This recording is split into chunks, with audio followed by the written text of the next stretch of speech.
morning, everybody. Boy, this is a tough act to follow. Every time I hear Doug Burgum, I learn something new.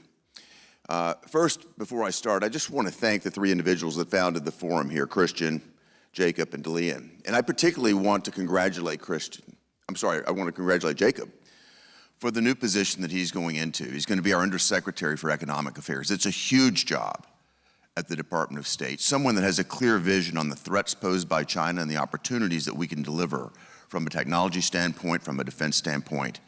We couldn't have a better person going into this position. I look forward to helping make Jacob successful.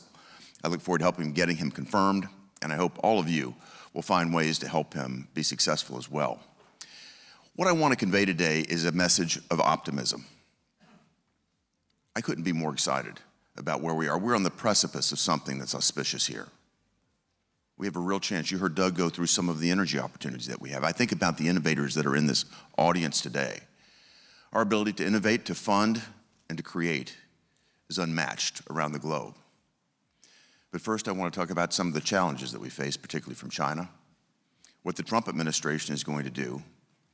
And I also want to share with you a piece of legislation that will hit the floor of the Senate in about 10 days, because I think you'll be excited about it.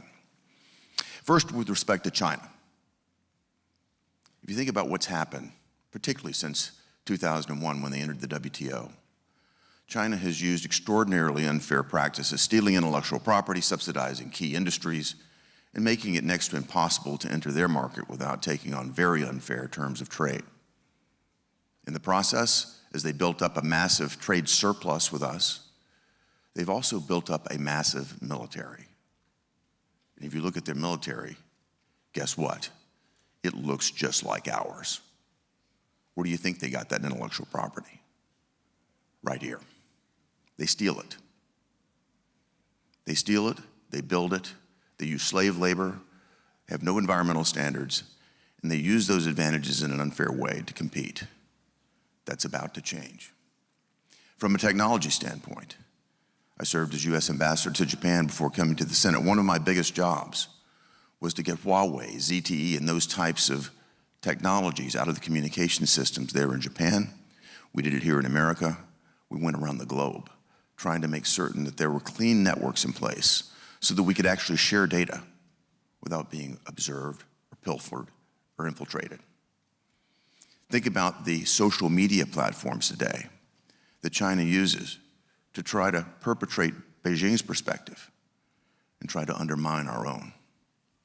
They've utilized technology in a way that certainly is advancing their interests and to the detriment of most everybody else. The time has come for this to end. And that's going to end right now, and let me explain to you what the Trump administration is doing and what we're supporting in the United States Congress. First, we're going to get our economy moving like never before. My colleagues and I are working at pace on extending the 2017 Tax Cuts and Jobs Act. What that will do is it will lower corporate tax rates. It will help you know how to expense and depreciate. It will facilitate capital investment, and by making it permanent, it will facilitate capital investment over the long term. We saw this happen before the pandemic. Once this was put in place, the U.S. GDP grew at about twice the rate of any other major economy in the world. It can and it will happen again. Deregulation. Over the course of the past 4 years, the Biden administration implemented regulation after regulation, compliance cost after compliance cost, permitting requirement after permitting requirement. As we've summarized this and calculated the incremental annual compliance cost of all of these new regulations just in the past 4 years, it's $1.4 trillion per year of incremental costs borne by American companies that companies in China certainly don't have to bear. As we go through and clean out these sclerotic regulations and trim them down, we're going to increase the operating income of American companies. We're going to allow American companies to take their assets and their resources away from the confusing compliance cost and focus on more productive activity. Deregulation is going to have a real positive impact on our economy as well. You heard Doug just talk about where we can go with energy. Our conversation has gone from energy independence to energy dominance now. If you think about it, energy is an input factor cost for almost everything that we manufacture in America. Certainly everything that we make here has to be moved. As we lower energy cost, that creates yet again another competitive advantage for our economy. From a geostrategic standpoint, if we're able to provide clean American energy around the globe, I'm thinking LNG, I'm thinking many other technologies, we can have a true counterweight to China's Belt and Road like never before. When I was ambassador to Japan, we talked extensively about putting transshipment operations in that part of the world so that we could take US LNG, transship it throughout Southeast Asia with our partners in Korea, Japan, have a huge counterweight to the Belt and Road Initiative that China puts in place by building a deep water port or railway, foreclosing on it. A continuous supply of energy is a geostrategic partnership that would be enormous. We can do that. Trade and tariffs. This has been probably the topic of conversation for me the past 4 or 5 weeks. I was in the Rose Garden the day the president unveiled the new tariff roster.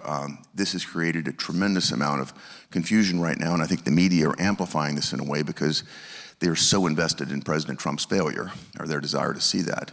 But here's what's happening. We're rectifying imbalances that have occurred for decades. You've got to go back to World War II to put this into perspective. We tried to help economies that were devastated by the war. We put in favorable terms of trade with Europe, with Japan, with countries that were in a shambles. But what we should have done is put a time limit on it, maybe a GDP per capita limit. What we have now are very imbalanced terms of trade. Think about it. We build a car here in America. We build it in my home state of Tennessee. We ship that car to Europe. We have to pay a 10% tariff to the Europeans. They build a car in Europe and send it to us, 2.5%. I don't think anybody would do that deal today. We're in the process right now. I talked to Jameson Greer, our trade representative, yesterday. He's been working at pace at this. I worked with him very closely when I was ambassador. We did 2 trade deals with Japan. An extraordinarily competent person. He is working with multiple countries right now on term sheets that will get us to a place I think will be far better. So we're in the middle of a negotiation right now. I try to remind my friends this. I hope we can make it as short as possible. I think we will. But I think that over the medium to long term, we're going to see much more favorable terms of trade and then a focus on China that does not play by the rules. And it's time for the rest of the world to join us to bring China to the fore and get them to play by the rules. Finally, I just want to touch on a piece of legislation. I just want you to be aware of this. It's called the Genius Act. But what it does is make clear that we're going to facilitate the use of US dollar-denominated stable coins here in America.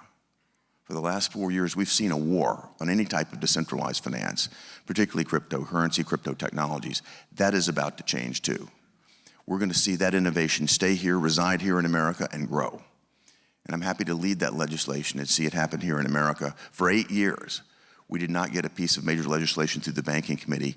We just did it with my legislation a few weeks ago. It's going to hit the floor of the Senate. It's going to become law very soon.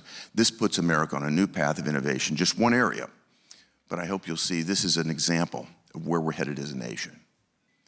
In closing, I'd just like to say this.